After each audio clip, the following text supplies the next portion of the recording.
GISB memusuhi sistem riba. Sistem riba menang, kita di mana?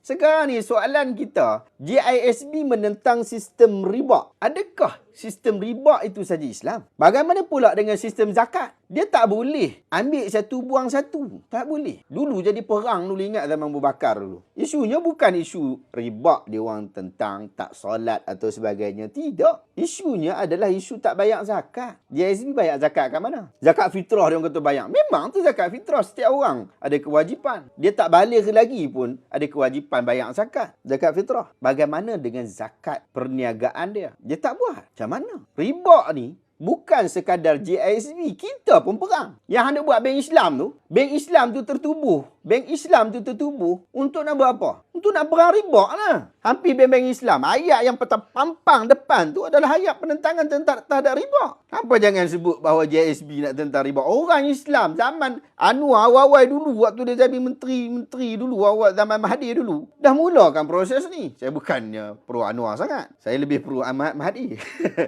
Tapi cuma nak pergi kata bahawa ini dah buat lama dah, bukan takat satu dua orang. Semua orang Islam menentang riba.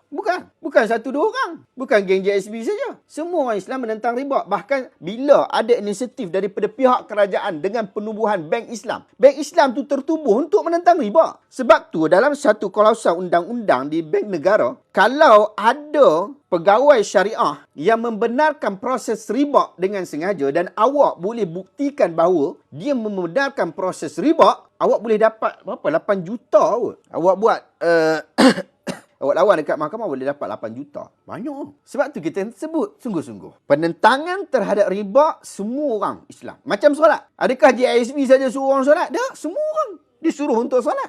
Semua orang yang beragama Islam disuruh untuk solat. Dan untuk memastikan orang istiqamah dengan solat ni adalah tanggungjawab daripada semua orang. JSB buat, yang lain buat. Itu perkara biasa yang sepatutnya kita lakukan. Nampak tak? Jadi, kena tengok betul-betul dalam bab ni. Kalau nak kata dia menentang riba. Oh, kita pun menentang riba. Kerajaan pun dah menentang riba daripada dulu lagi. Sampai ke hari ni. Ya, kita tahulah bila kita buat satu sistem, mungkin akan perlu upgrade. Biasalah tu. Dalam sistem, kadang fatwa dan sebagainya, dia perlu upgrade. Itu biasa. Tapi cumanya, daripada sudut maksud syarak tu, maksud untuk kita nak menentang riba tu, memang telah diamalkan di dalam bank Islam. Orang kata, JSB ni dia bawa kepada ekonomi Islam. Saya sampai hari ni duk fikir, apa benda ekonomi Islam yang dibawa oleh JSB? Cuba bagi tahu kat saya. Apa ekonomi Islam yang dibawa oleh JSB? Ekonomi Islam. Saya tak faham apa maksud ekonomi Islam oleh JSB. Sebab yang diorang bawa adalah kesesatan dalam ekonomi. Itu yang kita nampak. Apa manfaat dia? Kita kalau pergi NSK,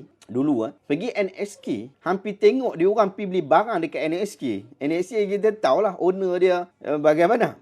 Tapi cuma kita pergi tengok dekat situ, orang pergi ambil barang dan sebagainya. Ada je daripada galangan orang-orang JSB. Beli barang kat situ, pergi berniaga dekat tempat dia. Lepas tu kempen orang jangan pergi dekat tempat orang tempat lain. Bahaya. Sahabat-sahabat, sekarang ni kita ada beberapa tawaran. Yang pertama adalah tawaran kepada pihak ahli-ahli JISB, ex-JISB untuk memulihkan akidah mereka. Sebab mereka kena tahu bahawa mereka telah difatwakan mengikuti ajaran sesat. Mereka, pengikut-pengikut JISB, ahli-ahli JISB telah difatwakan sebagai sesat dan mengikuti ajaran sesat. Oleh sebab itu, sekarang ini ada proses pemulihan akidah. Saya cadangkan sungguh-sungguh kepada sahabat-sahabat daripada kalangan JISB, ex-JISB untuk menyertai program pemurnian akidah yang dibuat oleh Jabatan-Jabatan Agama Islam kita. Saya cadang sungguh-sungguh. Saya harap sungguh-sungguh anda hadir. Tak apalah, kalau anda rasa tak ada masalah pun tak apa. Anda hadir dekat situ. Paling kurang nanti bila balik ada sijil. Orang kata hang sesat lagi tak? Dah, saya dah tak sesat dah. Saya dah pergi buat pemurnian akidah dah. Tengok ni, saya ada sijil pemurnian akidah saya. Paling-paling macam tu lah. InsyaAllah dapat bantu. InsyaAllah dapat bantu anda juga. Itu pertama. Yang kedua,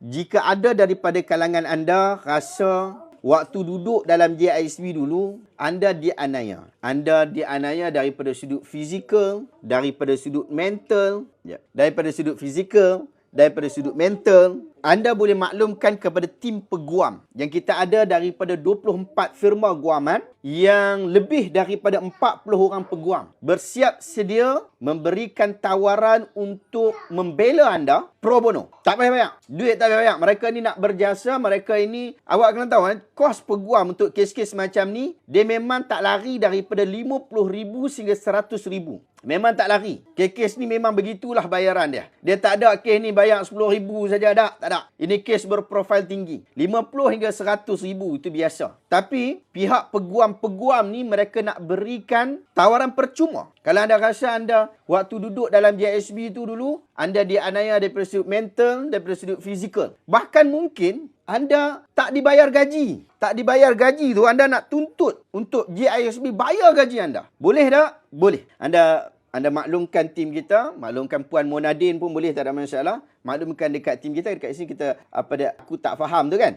Kau tak faham kan? Kau tak faham tu, boleh juga. Ataupun Marisa tu, boleh juga. Komen, mesej dia orang. InsyaAllah kita nak bantu. Satu lagi adalah kita nak bantu juga, yang tadi itu sivil. Satu lagi adalah kita nak bantu daripada sudut syariah. Mungkin anda waktu duduk dalam JISB, anda telah menjadi mangsa kepada sistem JISB. Sehingga anda tak berjaya untuk nak mendaftarkan perkahwinan kedua, ketiga dan keempat. Ataupun perkahwinan yang pertama. Disebabkan anda telah menjadi mangsa kepada JISB. Ataupun anak-anak anda dilahirkan dalam keadaan tidak sah taraf. Maksudnya, tak boleh letak nama anda dekat situ. Disebabkan anda telah menjadi mangsa kepada sistem JISB, kita juga tawarkan kepada anda untuk hubungi kita punya peguam-peguam kita ni. Boleh terus kepada Puan Monadin ataupun terus kepada Akmal SK. Akmal SK ni peguam Akmal SK tu. Apa dia dapatkan, maklumkan tentang diri anda. InsyaAllah kita akan cuba untuk membantu anda sebaik mungkin. Jadi kita nak bantu yang pertama dari sudut pemulihan akidah. Yang kedua daripada sudut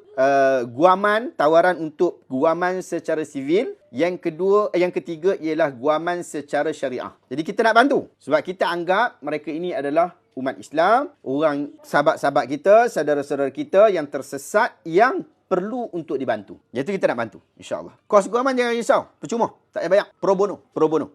Boleh? Tapi kalau kita dah bagi tawaran banyak macam, tawaran ni gila. Saya ada kes mahkamah banyak tau. Kes mahkamah saya banyak. Satu kes kadang hampir 100,000. Biasa. Itu bukannya kalah saman. Bukan. Tak kalah lagi ni. Ni baru bayar peguam ni. 50,000. Oh, biasa. Awal dulu, kita mula dulu 10,000 lah. Berapa? Mula awal-awal. Awal-awal sekali. Kes pertama dulu. Berapa? 10,000. Belah ribu. 15. Kes pertama saya dulu. Kes saman pertama tahun 2019 macam tu. Adalah 15,000. Tu pun diskaun berapa persen peguam bagi. Peguam saya dulu. Tak termasuk dia datang bersemualah.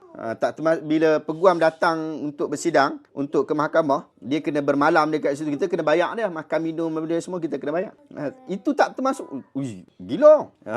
Tak kira lah benda tu sampai bicara ke, habis dekat mediasi saja ke, ataupun dan sebagainya. Dia ada bayaran dia. Bukan sikit sahabat-sahabat. Jadi, tapi cumanya kita kena sungguh lah. Dan insya-Allah lah, kalau kita bayar dengan sesuai, pihak peguam kita pun pandai. Dia tahulah dia ada mudah lah. Tapi bukan sekadar bayar saja. Peguam kita pun kenalah. Mantap juga kan. Yang ni, yang nak bagi dekat JSB ni, yang nak tolong JSB ni, bukan peguam biasa-biasa. Ada peguam yang dia memang biasa dalam bahagian korporat. Ada peguam yang biasa dalam bahagian syariah. Banyak kes diorang menang. Bukan baru bina semalam dah. Ini peguam-peguam elit-elit ni. Diorang ni nak bantu XX JSB ataupun ahli-ahli JSB yang merasa diri mereka mangsa disebabkan sistem GISB. Gaji tak bayar, per kes tu, Kabinet SP tak daftar langsung. Orang seperti ini. Demikian juga isu syariah tadi saya sebut. Pernikahan yang tidak didaftarkan. Anak-anak yang ada masalah tak sah taraf. Kita akan cuba untuk bantu.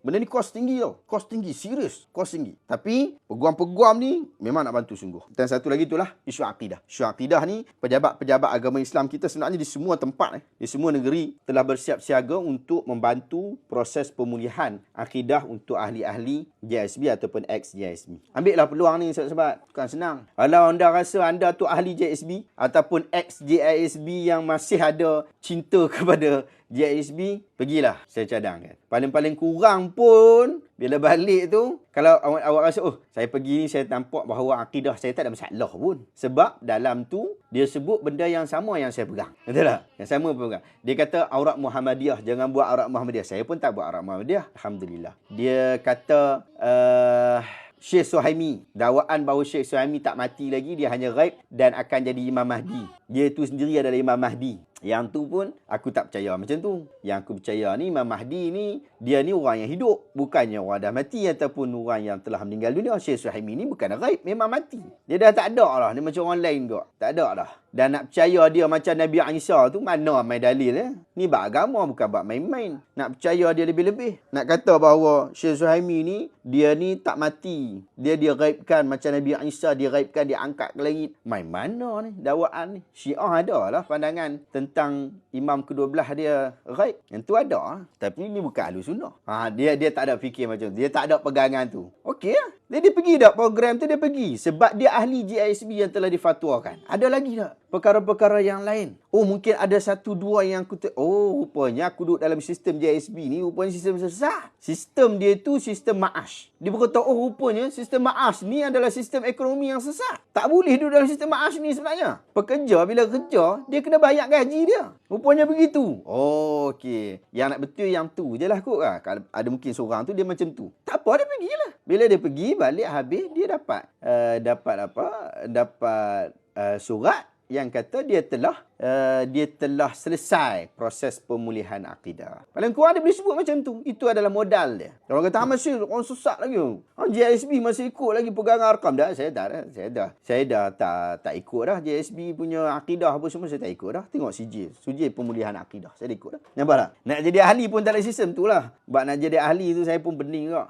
Tak tahu. Saya sampai sekarang ni nak picit orang tu jadi ahli dia tu macam mana. Sampai sekarang saya tak dapat lagi. Dekat Malaysia, saya jumpa ramai orang, bahkan akses JISB ni yang lari. Dia orang ni lari daripada JISB. Dia bukannya dia orang istihar diri, ada satu borang menjadi ahli sebelum tu, kemudian dia ada surat penarikan diri ke apa. Tak ada. Dia, kalau kita masuk sekolah pun, kita ada pendaftaran tau. Pendaftaran sekolah. Tapi dia orang ni tak ada pendaftaran ahli. Yang saya tak, maksudnya mungkin saya tak jumpa lah, saya tak jelas. Mungkin ada orang yang boleh tunjukkan saya yang dia orang ni ada daftar jadi ahli JISB. Peluang bertaqiyah tu lah. Sistem dalam sistem. Betul Ustaz, dapat ilmu kalau pergi. Tu. Betul Nurul sebut. Hamdan Tembaga kata, saya sedih masih ada yang sanggup menyokong JISB. Saya jadi takut. John Cool kata, betul, zakat pun boleh dibagi kepada masyarakat. Betul. Ni sahabat-sahabat. Setahu saya, sekurang-kurangnya zakat negeri Perlis, zakat negeri Selangor siap sedia. Bukan siap sedia saja, mereka dah keluarkan zakat kepada ahli-ahli JISB yang memerlukan. Nak buat bisnes baru, kan? Boleh dah buat bisnes baru? Boleh. Tapi jangan ada kaitan dengan JISB. Jangan ada kaitan dengan JISB. Jangan bagi sumbangan kat JISB. Jangan. Hang buat untuk diri hang. Kalau hang dah lama dah fikir untuk jemaah ni. Sekarang ni, hang fikir untuk diri hang, untuk anak-anak hang. Nak sara anak-anak hang yang ramai tu. Nak sara isteri hang yang ramai tu. Yang tu. Bila Islam ni, dia benarkan kita kahwin 2, kahwin 3, kahwin 4. Dia bukan main ikut sekati je. Nak kahwin 2, kahwin 3, kahwin 4. Ada tanggungjawab. Duduk dalam JISB, dia tak rasa benda tu. Sebab tu dia tukar bini ikut sukati. Beberapa kali tukar bini. Ada yang 4 tolak 1 tambah 1 tolak 1 tambah 1 sampai tersilap.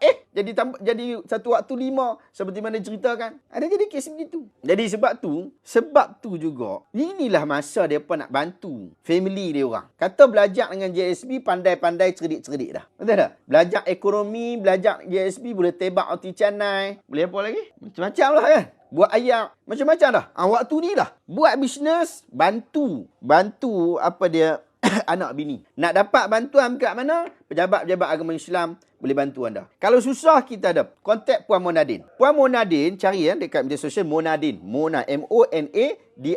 Puan Monadin dia akan bantu untuk cari sumbangan-sumbangan ni. Bukan sumbangan lah. Dana-dana ni yang akan bantu kepada ex-JISB. Tapi ni ex-JISB Dia tak boleh ahli JISB lagi, tak boleh. Dia ex-JISB. Kita akan bantu. Ustaz Zakat akan bantu. Cuma Puan Monadin ni dia akan bantu daripada sudut monitoring. Dia akan bantu cara nak mendapatkan dan sebagainya. Dia akan bantu insya-Allah Puan Monadin. Kontak lah. Sekarang ni ada lah. Saya sebut nama ni bukan nama tersembunyi ke apa nak. Hampa nak kena pergi buat siasatan dulu siapa mana. Ini nama yang saya sebut ni adalah nama yang anda search dekat Google dia keluar nama tu je. Boleh? Pergi cari yang ni.